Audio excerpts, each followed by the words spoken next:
नमस्कार मेरे प्यारे साथियों, स्वागत है आप सभी लोगों का एक बार फिर से अपने परिवार एग्री नॉलेज प्लाजा में।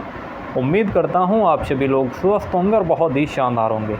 तो देखिए, आज आप लोगों की जीके की क्लास होगी। ये जो जीके की क्लास है, आप चाहे किसी भी ग्रुप से हैं, PCB, PCM, PAG, PG, MBA, किसी से भी हैं, आप अगर यूपी कैडेट का फॉर्म भरे हैं तो सारे एग्ज़ाम में, यूपी कैडेट के सारे एग्ज़ाम में जीके पूछी जाने वाली है। तो सभी लोगों के लिए ये क्लास इंपॉर्टेंट होने वाली है। तो आप लोग क्लास को पूरा देखेंगे और यहाँ पे आप लोगों के लिए कुछ चीज़ें और भी हैं, वो आप लोगों को दिखा देते हैं। यहाँ पे ये देखिए, ये आप लोगों के लिए जीके की टेट सीरीज़ है। जीके की टेट सीरीज़ है, इसमें आप लोगों को 1000 प्लस क्वेश्चन मिलेंगे, पीवाईक्यू मिलेंगे और कुछ आप लोगों को इसमें शॉर्ट नोट्स भी दिए जाएंगे। यहाँ पे देखिएगा, इसका ऑफ़र प्राइस मात्र 149 रुपये है।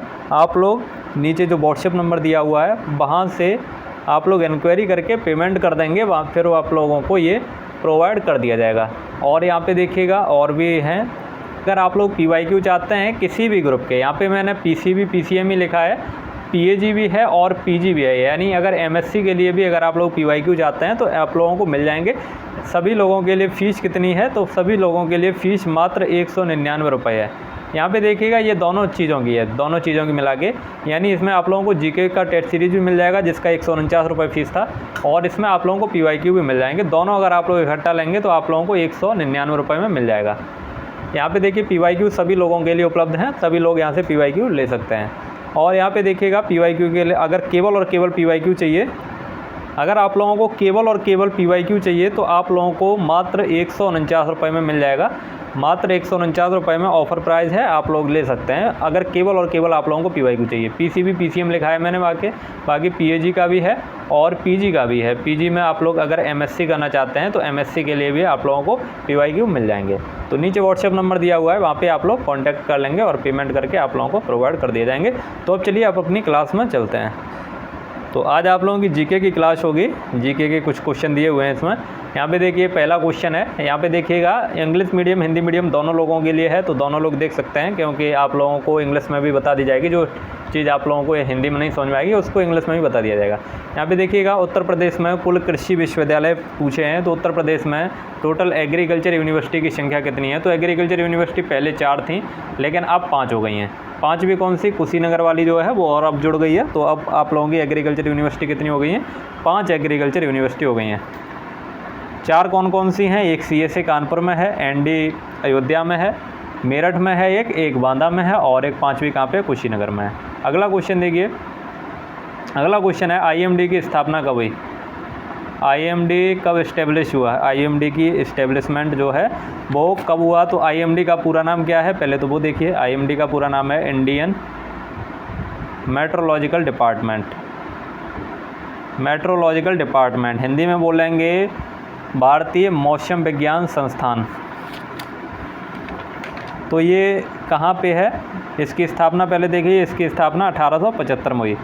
कब हुई इसकी स्थापना, तो इसकी स्थापना जो है वो 1875 में हुई है।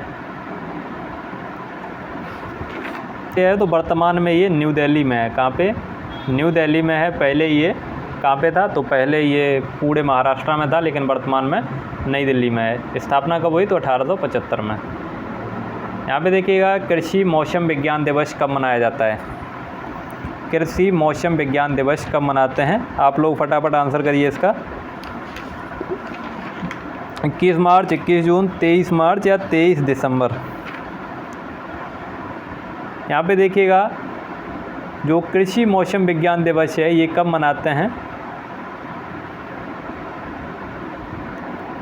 आंसर क्या होगा। तो इसका राइट आंसर, विश्व मौसम विज्ञान दिवस 23 मार्च को मनाया जाता है। 21 मार्च को फॉरेस्ट डे, 21 मार्च को फॉरेस्ट डे या वन दिवस। 21 जून को क्या मनाते हैं, तो 21 जून को योग दिवस मनाते हैं, योग दिवस, योगा डे 21 जून। 23 दिसंबर को क्या मनाते हैं, तो 23 दिसंबर को किसान दिवस मनाते हैं और 22 मार्च को जल दिवस मनाते हैं। ये दिवस जो हैं ये याद रखिएगा, इनसे क्वेश्चन पूछे जाते हैं। वर्तमान में उत्तर प्रदेश के कृषि मंत्री कौन हैं, तो बहुत ही आप लोगों को पता होगा, वर्तमान में उत्तर प्रदेश के कृषि मंत्री सूर्य प्रताप शाही हैं। कौन है, सूर्य प्रताप शाही हैं। रोज ब्रीडर कौन है, रोज ब्रीडर कौन है, तो रोज ब्रीडर डॉक्टर बीपी पाल। कौन है? रोज ब्रीडर हैं डॉक्टर बीपी पाल। एमएस स्वामीनाथन को किस नाम से जानते हैं आप? तो एमएस स्वामीनाथन को ग्रीन रिवॉल्यूशन का फादर कहा जाता है, फादर ऑफ ग्रीन रिवॉल्यूशन। कौन है? एमएस स्वामीनाथन है इंडिया में। और वर्ल्ड में कौन है? वर्ल्ड में नॉर्मन ई बोरलॉग हैं। तो हरित क्रांति का जनक जो है वो एमएस स्वामीनाथन को कहा जाता है इंडिया में।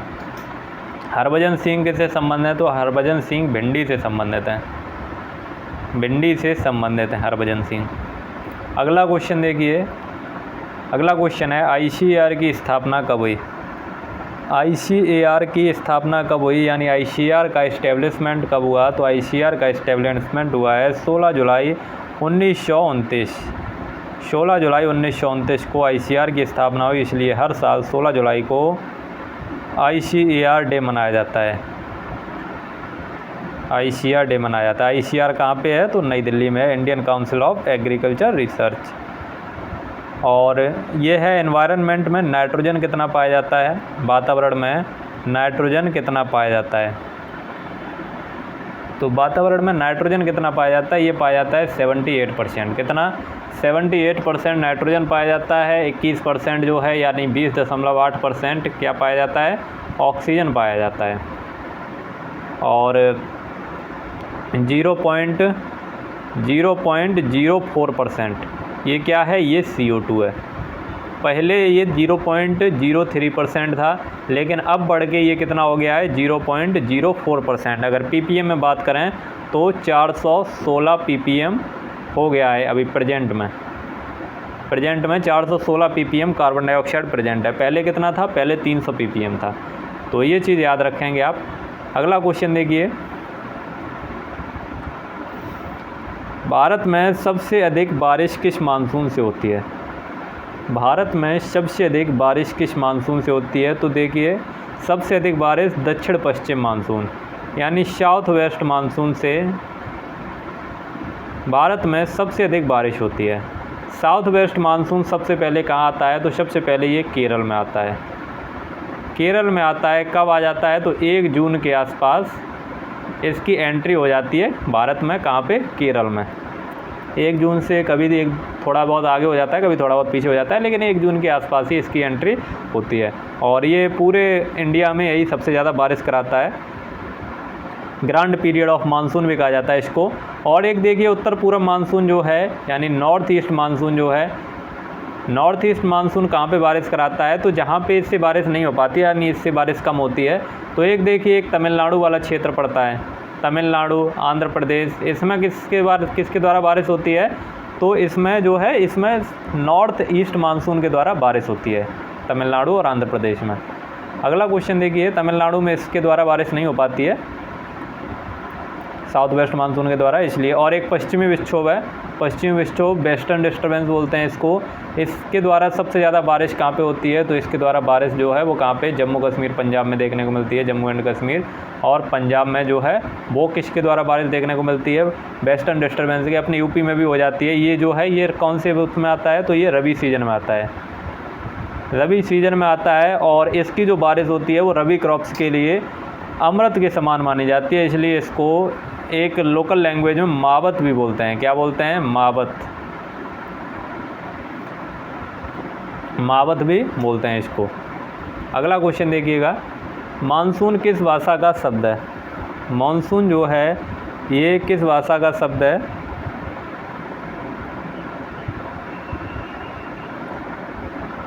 तो मानसून जो है, मानसून को अरबी भाषा के मौसम शब्द से लिया गया है।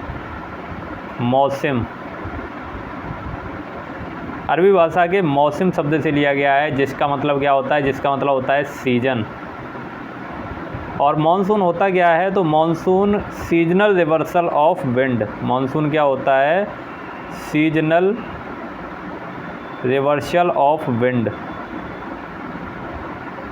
यानी हवा की जो हर सीज़न पे, जैसे मानसून वाली जो सीज़न आती है उस समय जो हवा की गति होती है, पानी को कौन बरसाता है? हवा ही तो बरसाती है। हवा पानी लेके आती हैं, तभी क्या होती है? तभी बारिश होती है। तो इधर से जब हवाएं उठती हुई आती हैं, अपने साथ पानी लेके आती हैं, तभी क्या कराती हैं? पूरे भारत में बारिश कराती हैं। तो ये क्या होता है? ये सीजनल रिवर्सल ऑफ विंड होता है। अरबी भाषा के शब्द मौसम से लिया गया है। अगला क्वेश्चन देखिए, वायुमंडल की ऊंचाई कितनी होती है?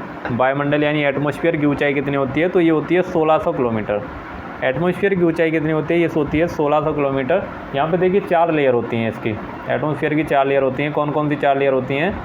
सबसे नीचे होती है ट्रोपोस्फियर, उसके ऊपर होती है स्ट्रेटोस्फियर, उसके ऊपर कौन सी होती है? मीजोस्फियर, और सबसे ऊपर होती है थर्मोस्फियर। और थर्मोस्फियर के ऊपर भी होती है एक एक्सोस्फियर, ये जो है थर्मोस्फियर के ऊपर होती है। यहाँ पे देखिएगा ट्रोपोस्फियर जो है वो कहाँ से कहाँ तक होती है? तो 8 से 18 किलोमीटर तक ट्रोपोस्फियर होती है।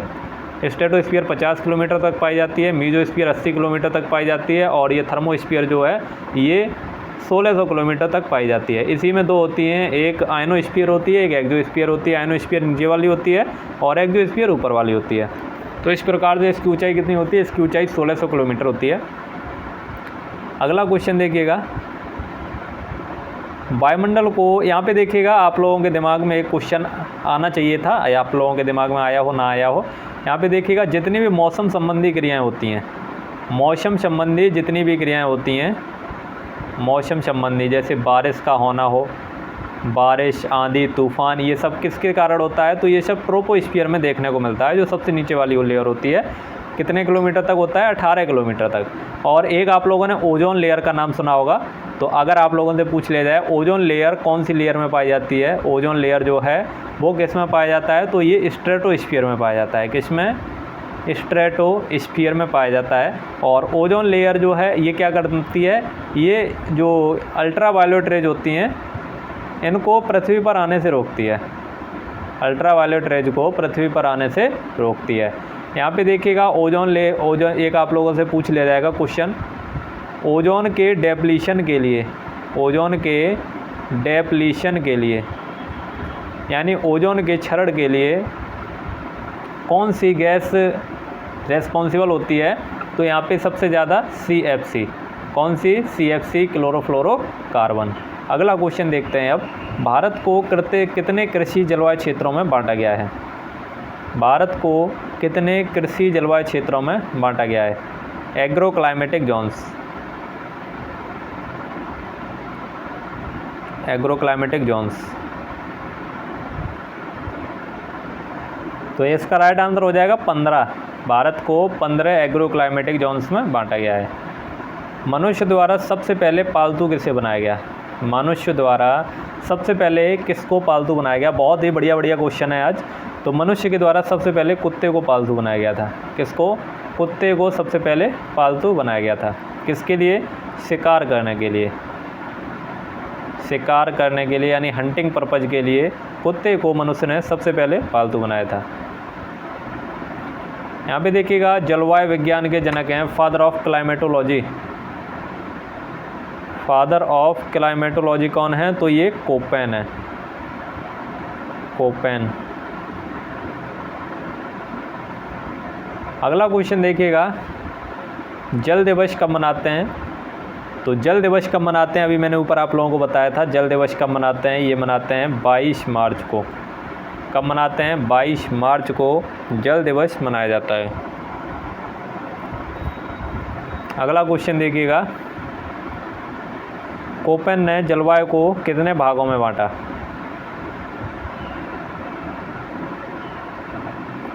कोपेन ने जलवायु को 5 भागों में बांटा था। कितने में? 5 भागों में बांटा था। और 1 हेक्टेयर सेंटीमीटर बराबर कितना होता है? 1 हेक्टेयर सेंटीमीटर बराबर कितना होता है? तो 1 लाख लीटर होता है। कितना? 1 हेक्टेयर सेंटीमीटर बराबर कितना होता है? सी ऑप्शन करेक्ट होगा। 1 लाख लीटर ही लिखा है ना इस पर, 1 लाख लीटर होता है। अगला क्वेश्चन देखिएगा, हरित क्रांति के जनक कौन है भारत में? भारत में हरित क्रांति के जनक MS स्वामीनाथन है। अभी आपको ऊपर बता चुके हैं। MS स्वामीनाथन जो हैं भारत में हरित क्रांति के जनक हैं यानी ग्रीन रिवॉल्यूशन के, और नॉर्मन इवोलव वर्ल्ड में ग्रीन रिवॉल्यूशन के जनक हैं। और ये जो आप लोगों को नीचे जो तीसरा ऑप्शन दिया हुआ है विलियम गॉड, विलियम गॉड ने क्या किया था? विलियम गॉड ने हरित क्रांति शब्द दिया, हरित क्रांति शब्द दिया था। टर्म ग्रीन रिवॉल्यूशन किसने दिया? तो विलियम गॉड ने दिया। सबसे पहले हरित क्रांति किस फसल पर आई थी? तो सबसे पहले हरित क्रांति गेहूं और धान पर आई थी। किस पे? गेहूं और धान पर सबसे पहले हरित क्रांति आई थी। किसान कॉल सेंटर की शुरुआत कब हुई? किसान कॉल सेंटर की शुरुआत कब हुई? बहुत ही बढ़िया क्वेश्चन है। आप सभी लोग जल्दी से इसका आंसर कर दीजिए, और अभी तक अगर आप लोग क्लास को लाइक नहीं किए हैं तो जल्दी से एक बार फटाफट क्लास को लाइक कर देंगे। तब तक हम थोड़ा पानी पी लेते हैं, गला सूख रहा है। तो आप लोग फटाफट जल्दी से इसका आंसर करिएगा, किसान कॉल सेंटर की शुरुआत कब हुई?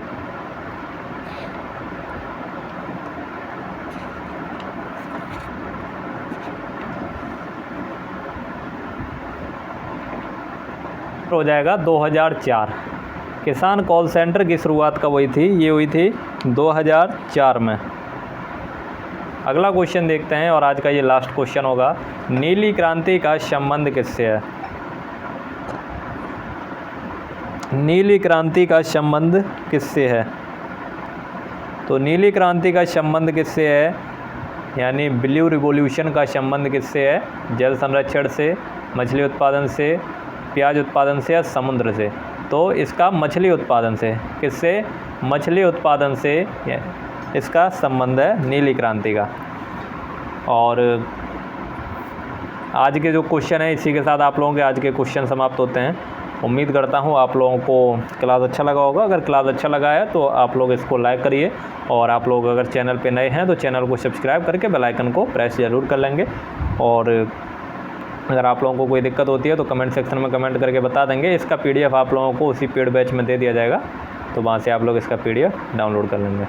तो मिलते हैं आप लोगों को कल वाली क्लास में। अगर आप लोगों को PYQ चाहिए हो तो PYQ के लिए आप लोग इस नंबर पे, आप लोगों को शुरुआत में जो जानकारी दी थी, शुरुआत में एक बार वीडियो देख लीजिए, उसमें आप लोग पूरा जानकारी ले लेंगे। उसके बाद आप लोगों को PYQ मिल जाएंगे। चलिए मिलते हैं आप लोगों को कल वाली क्लास में। तब तक के लिए ख्याल रखिए अपना, तैयारी करते रहिए। जय हिंद, वंदे मातरम।